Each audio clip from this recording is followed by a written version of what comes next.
Assalamualaikum warahmatullahi wabarakatuh. Ketemu lagi sama Ibu. Nama Ibu Nurhesi SE. Ibu ngajar kelas 1, kelas 7 di SMP Plus Ibadur Rahman.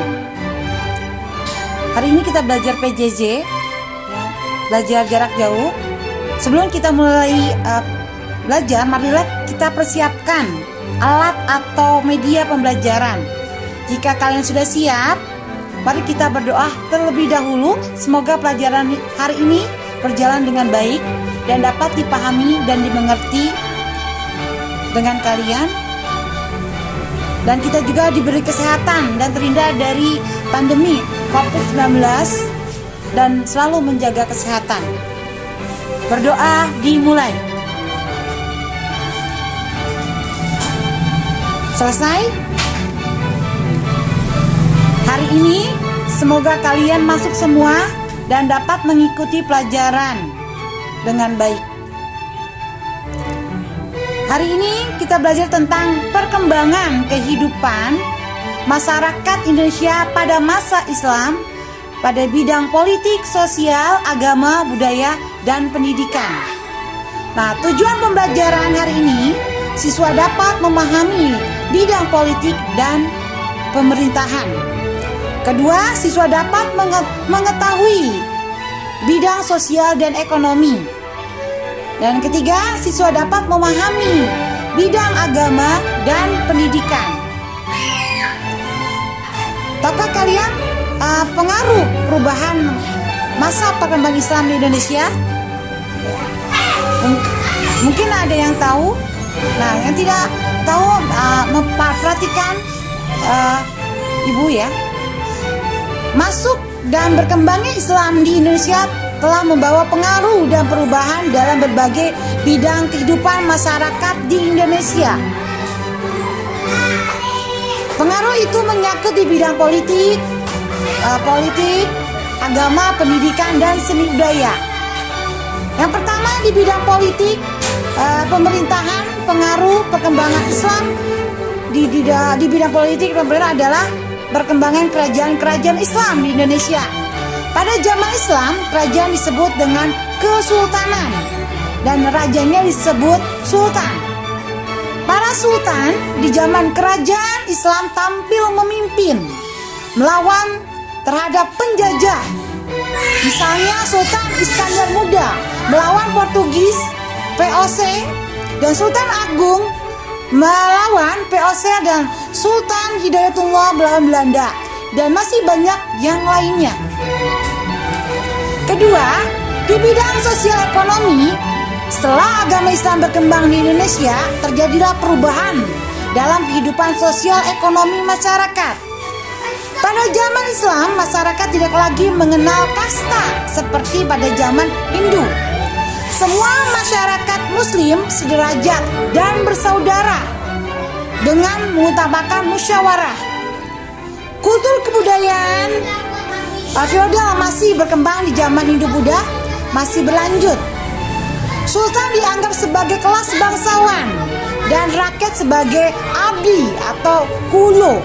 Di Jawa masih ada konsep manunggaling kulo atau gusti. Nah, di dalam kehidupan ekonomi, kegiatan perdagangan menjadi mata pencarian pokok, terutama daerah pesisir. Masa perkembangan Islam telah membawa kemajuan pesat dalam bidang perdagangan. Para pedagang Islam dari Indonesia sudah berdagang sampai jauh mencapai daerah timur, tengah, dan Tiongkok dan India juga. Ketiga, bidang agama dan pendidikan. Masyarakat yang semula memeluk agama Hindu-Buddha banyak yang masuk memeluk agama Islam. Seorang dikatakan sudah memeluk agama Islam apabila sudah membaca syahadat. Agama Islam menjadi agama yang mayoritas di masyarakat Indonesia. Perkembangan agama Islam membawa perubahan dalam kegiatan pendidikan. Pusat pendidikan agama Islam berpusat di pondok atau pesantren. Di pondok atau pesantren, santri belajar melakukan kegiatan sehari-hari di bawah pengawasan para guru dan kiai. dengan metode sorongan adalah metode yang santri cukup sebuah kitab untuk dibaca di hadapan santri menyimaknya. Keempat, bidang seni budaya. Perkembangan Islam di Indonesia telah membawa perubahan dan perkembangan baru dalam bidang seni budaya. Contoh, pengaruh seni budaya dalam bentuk fisik adalah seni kaligrafi dan gaya arsitektur masjid. Sedangkan seni budaya bentuk non-fisik, misalnya perayaan Grebek Maulud.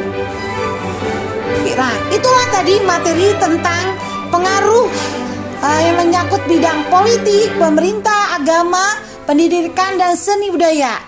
Apa kalian sudah mengerti? Atau ada pertanyaan ingin kalian yang belum pahami? Kalian sudah mengerti materi? Kita simpulkan materi pelajaran ini. Pertama, kita belajar bidang politik dan pemerintah. Kedua, mengetahui bidang sosial dan ekonomi. Ketiga, bidang agama dan pendidikan. Jika kalian sudah mengerti, ada pertanyaan dari Ibu soal pertama, bagaimana pengaruh perubahan di bidang politik dan pemerintah? Kedua, jelaskan bagaimana pengaruh perubahan di bidang sosial dan ekonomi. Ketiga, uraikan bagaimana pengaruh bidang agama dan pendidikan. Keempat, jelaskan bagaimana pengaruh perubahan di bidang seni budaya. Dan terakhir, kelima, berikan contoh pengaruh bidang seni budaya perkembangan Islam di Indonesia.